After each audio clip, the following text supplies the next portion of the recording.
Hello दोस्तों, तो कैसे हैं आप सभी। तो उम्मीद है कि आप सभी अच्छे होंगे, अपने घर पर मस्त होंगे और स्वस्थ होंगे। तो चलिए फिर से शुरू करते हैं हमारा अपना एक और लेक्चर, जिसमें हम 10th क्लास का पहला टॉपिक पढ़ेंगे, मैथमेटिक्स का, वास्तविक संख्याएं, रियल नंबर्स।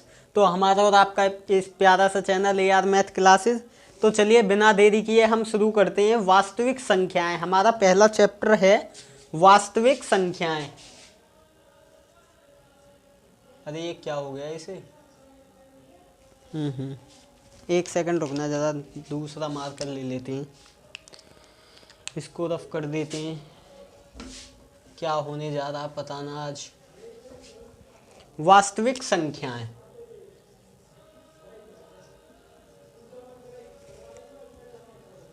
वास्तविक संख्या जिसको इंग्लिश में बोलते हैं हम रियल नंबर। तो वास्तविक संख्या क्या होती हैं। देखिए, वास्तविक संख्याओं को पढ़ने से पहले हमें पहले कुछ और नंबर्स पढ़ने होंगे। जैसे पहला नंबर है हमारा प्राकृतिक संख्याएं। प्राकृतिक संख्याएं जिनको हिंदी में प्राकृतिक संख्याएं और इंग्लिश में बोलते हैं नेचुरल नंबर। Natural number. तो नेचुरल नंबर क्या होते हैं हमारे, जो हमारे 1 से स्टार्ट होते हैं। 1 2 3 4 5 इस प्रकार से और अनंत तक हमारे चले जाते हैं, वो हमारे नेचुरल नंबर होते हैं, जिनको हम हिंदी में प्राकृतिक संख्याएं बोलते हैं। सेकंड नंबर पे क्या आता है हमारा, सेकंड नंबर पे आते हैं हमारे पूर्णांक। पूर्णांक क्या होते हैं, पूर्णांक। अब पूर्णांक जिनको इंग्लिश में बोलते हैं इंटीजर।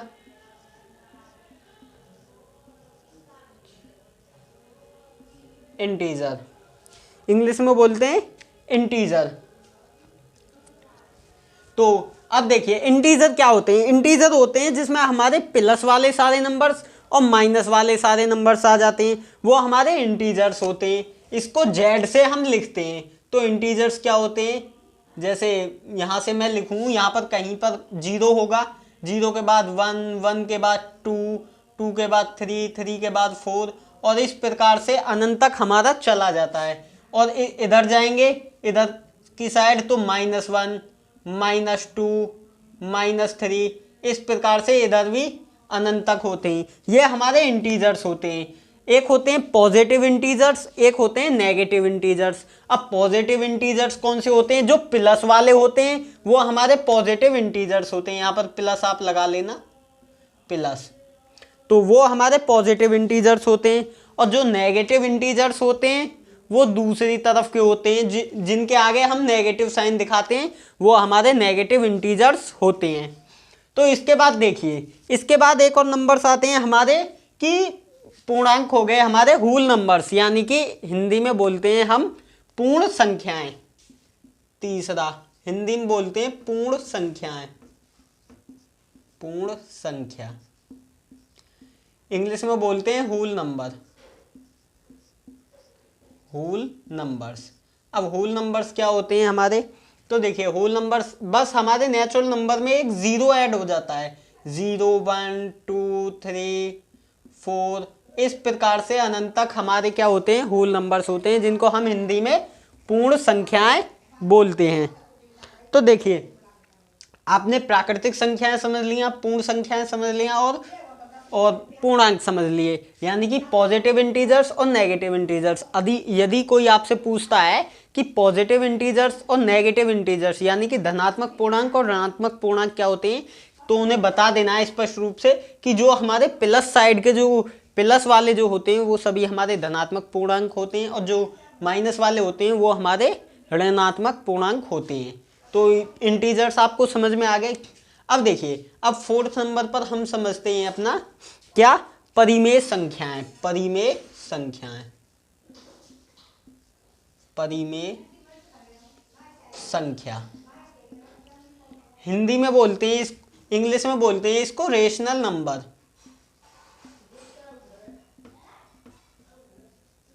Rational numbers.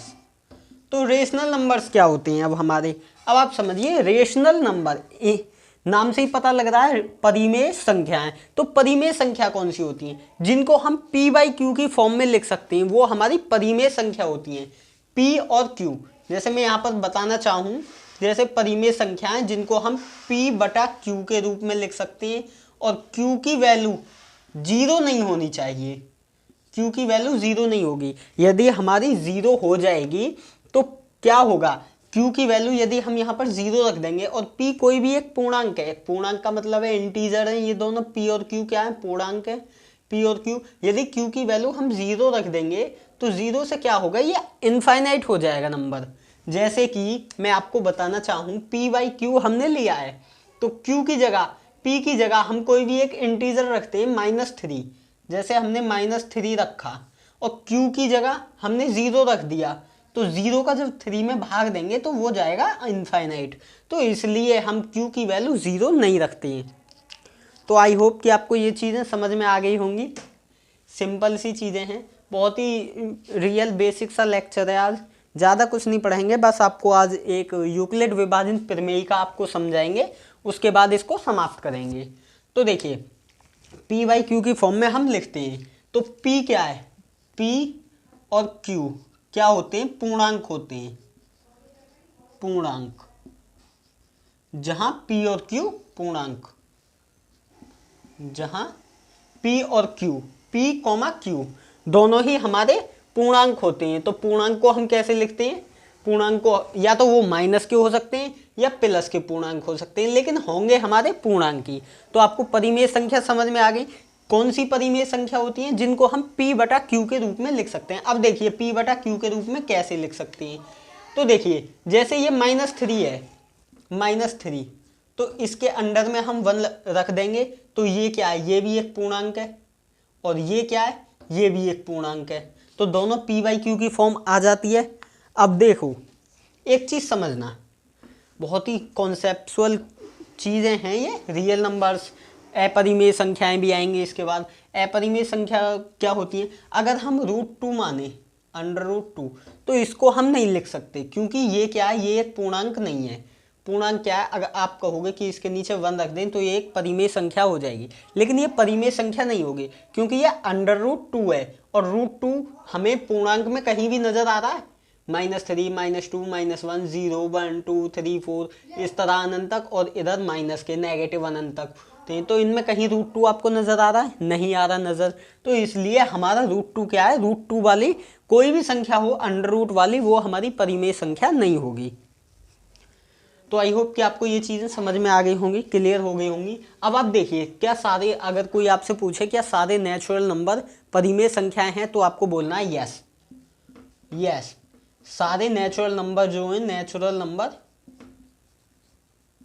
सारे नेचुरल नंबर क्या है, हमारी परिमेय संख्याएं होती हैं। क्यों, क्योंकि जैसे 1 नेचुरल नंबर देखो, 1, 2, 3, 4, 5, इस प्रकार से हमारी अनंत तक है नेचुरल नंबर। तो 1, 2, 3, 4, 5 इस प्रकार से अनंत तक है, तो हम इन सब के नीचे 1 रख सकते हैं, 1 रख सकते हैं, डोमिनेटर में बटा में 1 रख सकते हैं, क्योंकि अब देखिए ये p बाई क्यू की फॉर्म बननी है। p क्या है, एक पूर्णांक है, प्लस क्या है, प्लस एक पूर्णांक ही तो है, अरे पूर्णांक में दिया तो है +1, तो +1, +2, +3, +4, +5, तो ये सारे इस प्रकार से अनंत तक हैं, और यहाँ पर हम 1 1 रख जा रहे हैं, तो 1 भी क्या है, हमारे पास एक पूर्णांक है। तो जितने भी नेचुरल नंबर होते हैं वो सारी परिमेय संख्याएं होती हैं। तो आपको ये चीज़ समझ में आ गई होगी। अब देखिए, अब चलते हैं अपना नेक्स्ट टॉपिक, अपरिमेय संख्याएं। तो इसको 5 नंबर पर अपरिमेय संख्याएं देखिए, अपरिमेय संख्याएं,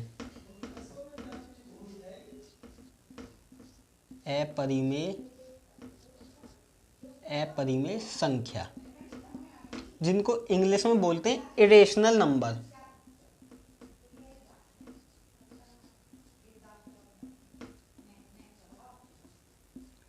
इरेशनल नंबर इंग्लिश में बोलते हैं हम इसको इरेशनल नंबर। तो इरेशनल नंबर क्या होते हैं, आपको दिखाई पड़ रहा है, हाँ आपको उम्मीद है कि आपको अच्छे से दिखाई पड़ रहा होगा। तो अपरिमेय संख्या क्या होती है? जो हमारी अंडर रूट के फॉर्म में लिखी जाती हैं, या हम कह सकते हैं कि जो परिमेय संख्या नहीं होती हैं, जो परिमेय संख्या नहीं होती हैं, जो परिमेय संख्या नहीं होती हैं, नहीं होती हैं, जो हमारी परिमेय संख्या नहीं होती हैं वो कौन सी होती हैं? वो अपरिमेय होती हैं। और परिमेय क्या होती हैं? जो हमारी p बाई क्यू के फॉर्म में लिखी जाती हैं। और p बाई क्यू क्या होता है? p और q दोनों मैंने लिखा है, यहाँ पर पूर्णांक होते हैं p और q। और p बाई क्यू की फॉर्म में हम इसको नहीं लिख सकते हैं, p बटा q की फॉर्म में हम इसको नहीं लिख सकते हैं। वो हमारी परिमेय अपरिमेय, परिमेय नहीं अपरिमेय संख्याएं होती हैं। अपरिमेय, अरे यहाँ पर परिमेय ही आएगा, क्योंकि हमने लिखा है कि जो परिमेय संख्या नहीं होती हैं वो कौन सी होती हैं? हमारी अपरिमेय संख्याएं। अब ये कौन सी वाली होती हैं? तो ये होती हैं हमारी √2 हुआ, √3 हुआ, √4, इस प्रकार से अनंत तक हमारी अपरिमेय संख्या होती हैं। अब देखना, अपरिमेय संख्याओं में से हम कुछ परिमेय संख्या निकालेंगे। अपरिमेय संख्याओं में से हम कुछ परिमेय संख्या निकालेंगे। तो वो कैसे निकालेंगे? सारी परिमेय जितनी भी अपरिमेय संख्याएं √2, √3, √4 हुआ, ये सारी हमारी अपरिमेय संख्याएं नहीं होती हैं। कुछ संख्याएं हमारी ऐसी होती हैं जो अपरिमेय में परिमेय संख्या होती हैं। तो देखिए कैसे निकालेंगे ये, देखिए देखना ज़रा, अब आप ध्यान से देखना, बहुत ही कॉन्सेप्चुअल क्वेश्चन है कि क्या सभी हमारी परिमेय संख्याएं अपरिमेय संख्याएं वो परिमेय संख्याएं होती हैं? नहीं। तो आपको बोलना है कि हमारी सभी अपरिमेय संख्याएं परिमेय संख्या नहीं होती हैं, लेकिन कुछ परिमेय संख्या अपरिमेय में होती हैं। तो देखिए अपरिमेय संख्या कितनी है हमारी? √2, √3, √4, √5, √6, √7, √8 और √9, और इस प्रकार से अनंत तक हमारी अपरिमेय संख्याएं होती हैं। अब देखना, अपरिमेय संख्याओं में हम कुछ परिमेय संख्या निकालते हैं। तो परिमेय संख्या कैसे निकालें? जैसे √4 को हमने लिया, √4, तो √4 को हम √2 × 2 लिख सकते हैं। ये चीज़ आपको क्लियर होगी। अरे √4 को हम 2 × 2 लिख सकते हैं। अब जब हमारा ये दोनों एक ही टर्म है, एक ही दिखाई पड़ रहे हैं, दो ही दो हैं, इसको चाहे यहाँ रख दो चाहे इसको यहाँ रख दो, कोई फर्क नहीं पड़ेगा। तो दो हम इसमें से एक दो निकाल सकते हैं। तो ये दो क्या है? ये दो एक इंटीजर है। इंटीजर क्या है? पूर्णांक है। ये दो हमारा एक पूर्णांक आ गया, और इसके बटे में 1 रख सकते हैं हम। तो ये क्या हो जाएगा? ये p की वैल्यू हो जाएगी और ये q हो जाएगा।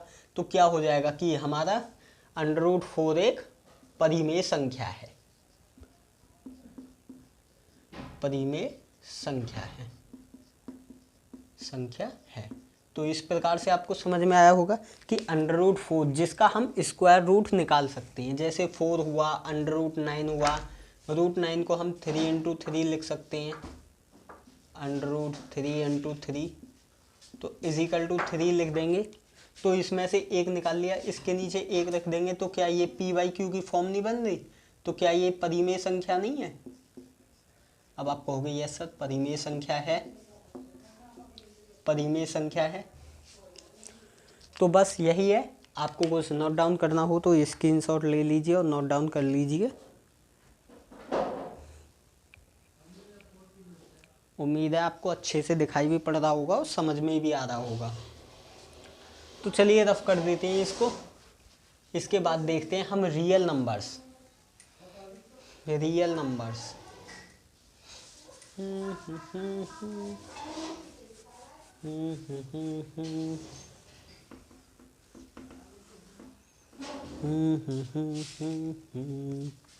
देखिए, अब हमको क्या पढ़ना है? यूक्लिड विभाजन प्रमेय का। यूक्लिड विभाजन प्रमेय का देखो, हाँ अब सही है। यूक्लिड विभाजन प्रमेय का, यूक्लिड विभाजन प्रमेय का, 10th क्लास का फर्स्ट टॉपिक है ये, फर्स्ट चैप्टर का यूक्लिड विभाजन प्रमेय का। अगर मैं आपसे कहूँ कि आप यूक्लिड विभाजन प्रमेय का बचपन से यानी कि सेकंड क्लास से आप इन सभी को पढ़ते हुए आ रहे हो, यूक्लिड विभाजन प्रमेय का को आप सेकंड क्लास से पढ़ रहे हो, तो आप कहोगे सर हमें तो पता ही नहीं है, हमने कैसे पढ़ा, क्या पढ़ा, हमको तो कुछ ऐसा पता ही नहीं है कि हम सेकंड क्लास से यूक्लिड विभाजन प्रमेय का पढ़ते आ रहे हैं। हाँ, आप पढ़ रहे हो, मैं दिखाता हूँ आपको प्रूफ करके। जैसे ये हमारा 23 है, 23 यदि इसको मैं 3 से डिवाइड कर दूँ, 3 से इसको डिवाइड कर दें तो 3 7 जा 21 अपॉन में 2, ये क्या हो जाता है हमारा शेषफल हो जाता है। और ये क्या होता हमारा भाजक होता है, भाजक जिसको हम भाग देते हैं, ये हमारा भागफल होता है, भागफल। अरे ये चीजें तो आपको क्लियर होंगी, ये हमारा भाज्य होता है, भाज्य, ठीक है। तो देखिए भाज्य ये हमारा भाजक होता है जिससे हम डिवाइड करते हैं, जो हमारा बचता है वो हमारा शेषफल होता है, और भागफल क्या होता है, जो हमारा आंसर आता है वो हमारा भागफल होता है, और जिसमें भाग देते हैं उसको भाज्य कहते हैं। अब देखना जरा आप, इस भाजक को हम ए से लिखते हैं, ए से नहीं, सॉरी, एक सेकंड रुकना, ये भाजक, ये भाज्य, ये भागफल और ये शेषफल है। तो इसको हम लिखते हैं बी से इसको लिखते हैं। अरे ये चल क्यों नहीं रहा है यार मार्कर, एक सेकंड, शायद इसकी इंक ख़त्म हो गई है, इंक डाल लेते हैं उसके बाद स्टार्ट करते हैं। हाँ, अब आपको दिखाई भी पड़ जाएगा। देखो इसको हम बी से लिखते हैं, ये जो भाजक है इसको बी से लिखते हैं, बी।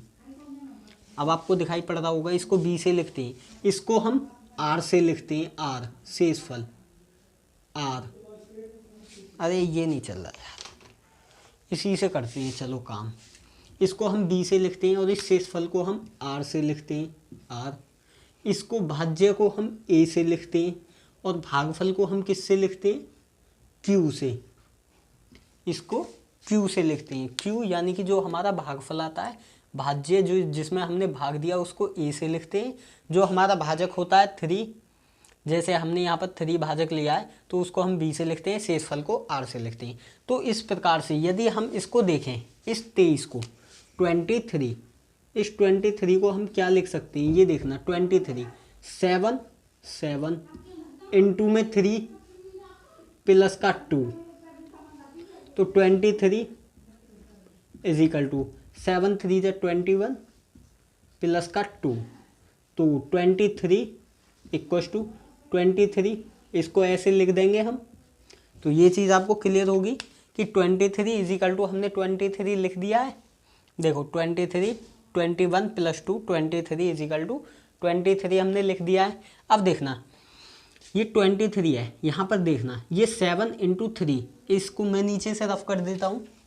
इसको जब आप कैलकुलेट करोगे तो 23 इज इक्वल टू 23 आएगा। अब ये देखना ये 23 क्या है, हमारा ए है, तो ये ए लिख दिया, ए इज इक्वल टू 7 क्या है हमारा, 7 क्यू है तो क्यू लिख दिया, और 3 क्या है हमारा, 3 बी है तो इसको इनटू में बी लिख दिया, प्लस 2 क्या है हमारा, ये आर है तो इसको आर लिख दिया। तो यही होती है हमारी यूक्लिड विभाजन प्रमेय का, ए बराबर बी क्यू प्लस का आर, ये हमारी यूक्लिड विभाजन प्रमेय का होती है। तो जल्दी से नोट डाउन कीजिए आप।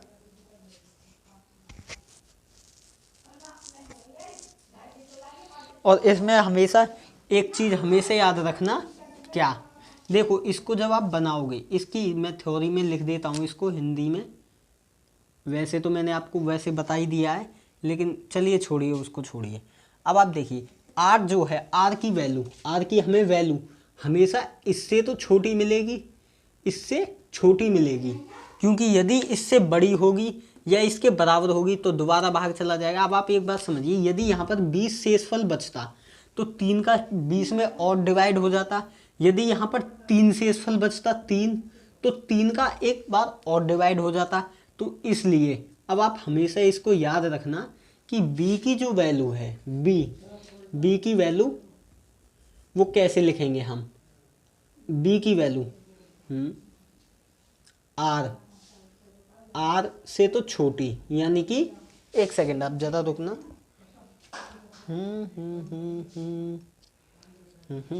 r की वैल्यू लिखते हैं हम, सॉरी, r की वैल्यू वो 0 से या तो बड़ी होगी या 0 के बराबर होगी, सॉरी 0 से तो छोटी होगी, b से बड़ी होगी या b से छोटी होगी।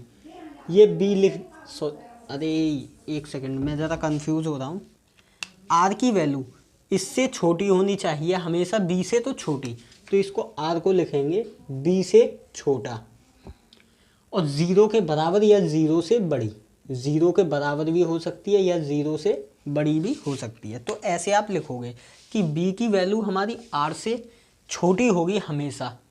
b क्या है, b की वैल्यू r से बड़ी होगी, r की वैल्यू b से छोटी होगी, 0 के बराबर होगी या 0 से बड़ी होगी।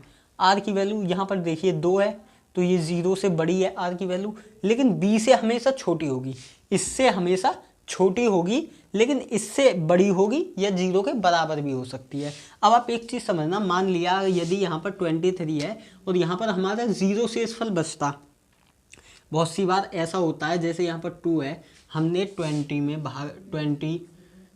में डिवाइड किया, 2 में 2 का हमने डिवाइड किया, तो 1 जब 1 बार जाएगा तो यहाँ पर 0 शेषफल बचता है, तो r की वैल्यू 0 भी हो सकती है और 0 से बड़ी भी हो सकती है, लेकिन b के ना तो बराबर होगी, हमेशा b से छोटी ही होगी, इसके बराबर भी नहीं हो सकती है, इससे छोटी ही होगी हमेशा। तो now take a screenshot for that.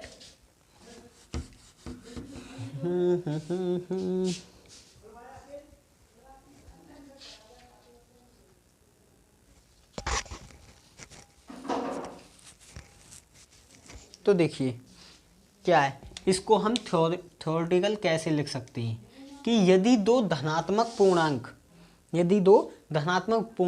a व b दिए रहने पर, इसको थ्योरेटिकल रूप में आप लिखोगे, हमेशा एग्जाम में ऐसे ही लिखना है, यदि दो धनात्मक पूर्णांक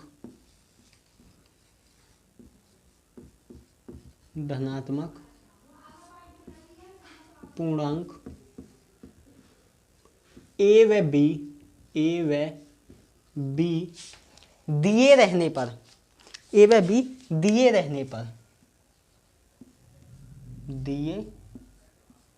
रहने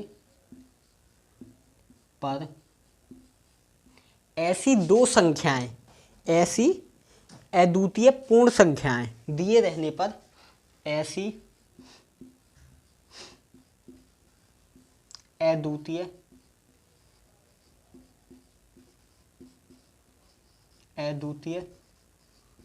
पूर्ण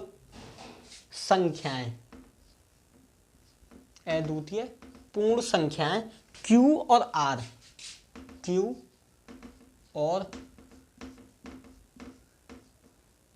और R इस प्रकार विद्यमान है।